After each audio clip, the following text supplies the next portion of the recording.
some sleepless night. If you should find yourself alone,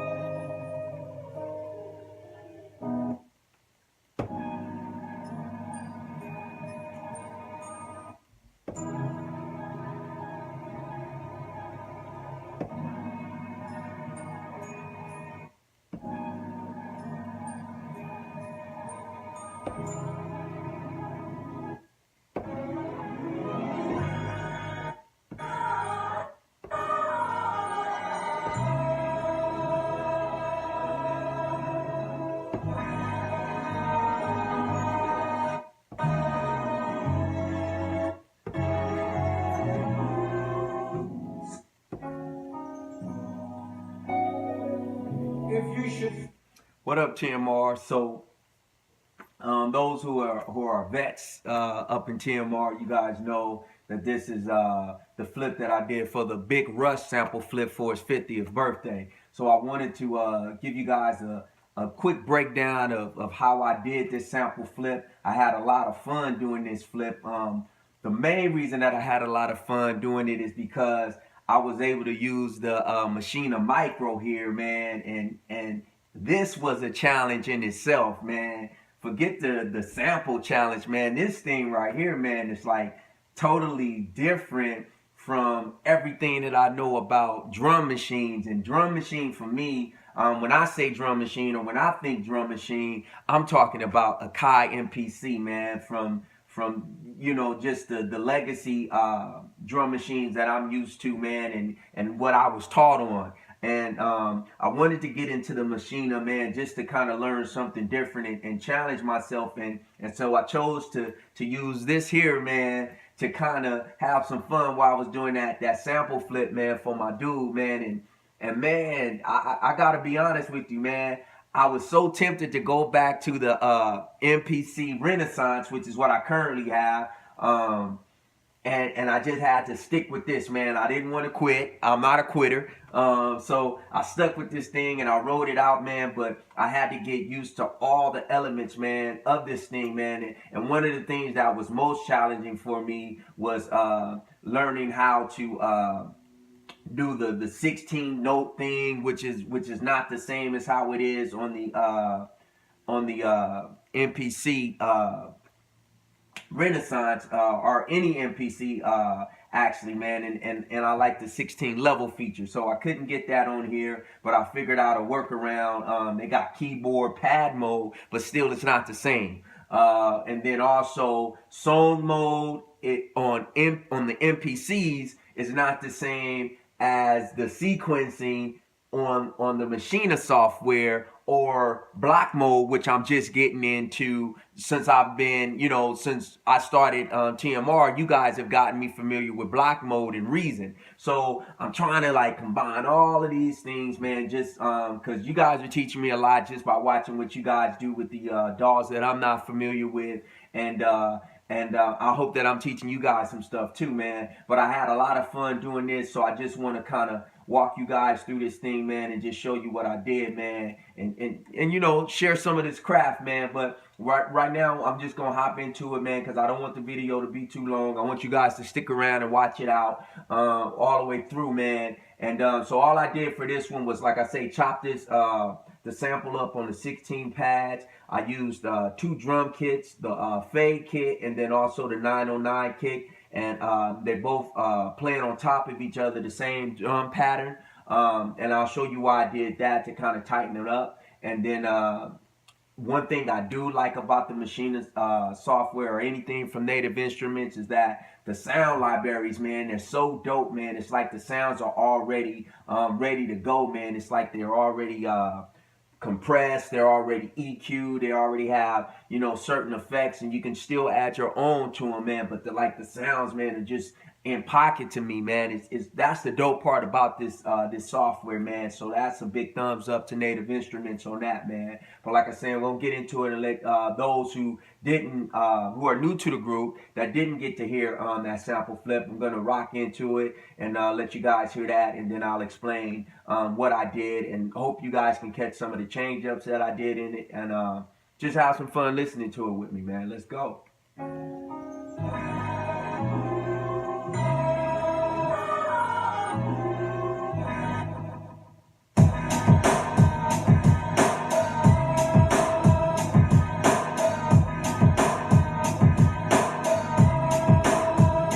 of look at the lights on the Maschine Micro and see the pad hits also.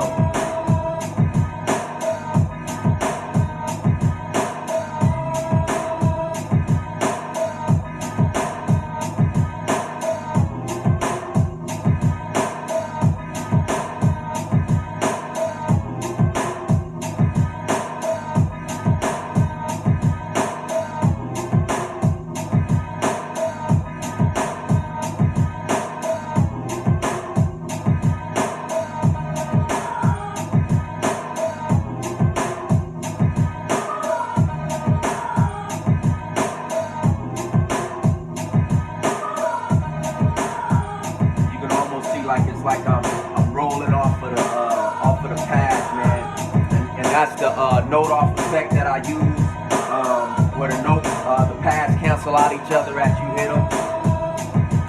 Also, you can hear I got a little Congo in there, little bit subtle, man. Just that it's not all throughout, man. It's just every now and then, just to kind of give you something to listen for. Once it's gone, you want to hear it again.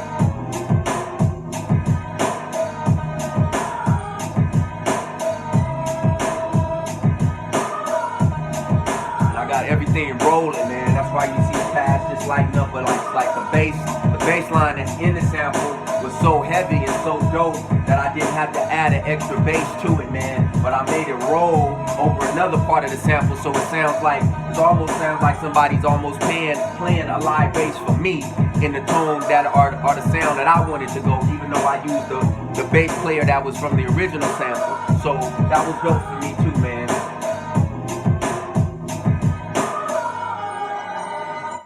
And as you can see, the sample plays out a little bit after the fact. One thing I do like to do when I do chop up samples is I don't like to shorten the length of them, because like I say, I use the note off feature, and the note off feature helps me for like when I want to hit a pad and like cancel out, like you see it cancels out. So I like to do that just to cancel out, and like I say, give me a rolling effect sometimes when I hit the pads. So now I'm going to just let you hear the drum loop that I played. It's not actually a drum loop. It's actually a pattern that I played myself. But I'm going to let you catch that and just let you hear what I did with the drums, and then I'll separate them. So this is the fade kick and the 909 kick playing together. That's the fade kick by itself. It's almost like a live room sound. Again, that's them by themselves. Together, I'm sorry. Then that's the 909 kick by itself, and of course that's a little tighter. And then again, you can hear them together. So now the reason that I put the drums together is because I wanted the drums to be tighter and have a heavier sound to them when it's played loud. Of course, you can't through the video get the full effect of the drums, but the drums are hard hitting, especially when you play it loud or when you listening to it live in a room with me. But the reason that I did that with the drum is, like I say, so it can give it some ambience or some live room sound, but also a tightness to it. And it's just an effect that I do a lot. Sometimes even when I layer drums, I'll have certain drums. I'll either drag them a little bit, like change the tempo of them, or shuffle them up a little bit to kind of make them sound a little bit off, kind of offset them, if you want to give it the right terminology, man, to kind of give the drums a little bit of a different movement to them, man. But like I say, I had fun with this one, man, and it was a real simple sample flip for me, but just the idea of it and the concept of it and the challenge of this machine up, man, really made me enjoy doing this sample flip, because it gave me something to do that was outside of my comfort zone, and I love going outside of my comfort zone a lot, especially when I'm making tracks, man. So shout out to Rashad, man, for throwing this sample out, man. It was his birthday, and we asked him to shoot the one of his favorite samples out to the group, man, and we had a ball doing it. I know I personally did, man, and you know, like I say, man, these are some of the things that I enjoy doing, man. I don't mind sampling because I think that it's my way of paying homage and honoring the originators of the pieces that I enjoy, or you know, just taking a piece that I feel that's dope enough for me to try to, you know, just do something to kind of show them respect, man, and hope that they like it, man. I've sampled pieces that you know, my uncle had done in the past. The one that plays with Morris Day and the Time. Also, I sampled Temptation tracks and let my uncle who used to sing with the Temptations hear them, man, and they actually enjoyed them, man. And you know, like I say, everybody doesn't get offended by samplers, man. So don't ever think that just because you sample, man, that people hate you for doing it, man. Because this is a craft within itself, man. And it may look easy for those who think just because you sample an original song that it's just you stealing and not really putting effort into it, man. But this is a hard craft to master, man. And it's really it's really something that everybody has their own style of doing it, but it's not something that just anybody can hop on a drum machine and create something that everybody would want to hear, man. So for those who attempt to do it, man, kudos to you, man, and I hope that you love doing it and continue to do it, man. And if you're a part of TMR, share those things within TMR, man, because this is what we're here for, to give you feedback and help you get better at what you do. And for those Maschine users, man, first of all, I got to give props out to Christopher Rawls and Famante Williams, a.k.a. Fab One, out of my crew, man, because both of those guys, although Christopher Rawls is not from my crew, man, the dude from TMR, he's part of the TMR family, man. And, you know, him and Fab, man, stepped up, man, and gave me a lot of advice on getting used to this machine, man, and helping me, man, just because, dude, I was ready to throw this thing a couple of times, man, because I like, first of all, when I learned the MPC and when I learned Reason, I didn't have no manuals, man. I just grabbed them and went to town and figured it out, man. And this thing, I couldn't do it. And the reason I think I couldn't figure this out is because I was trying to use it like I used the MPC. So that was my fault. I didn't give it a chance as far as it being its own entity. And so that was my fault. But again, I enjoyed this thing. I had fun doing it. And I hope that you guys enjoyed the video. Peace.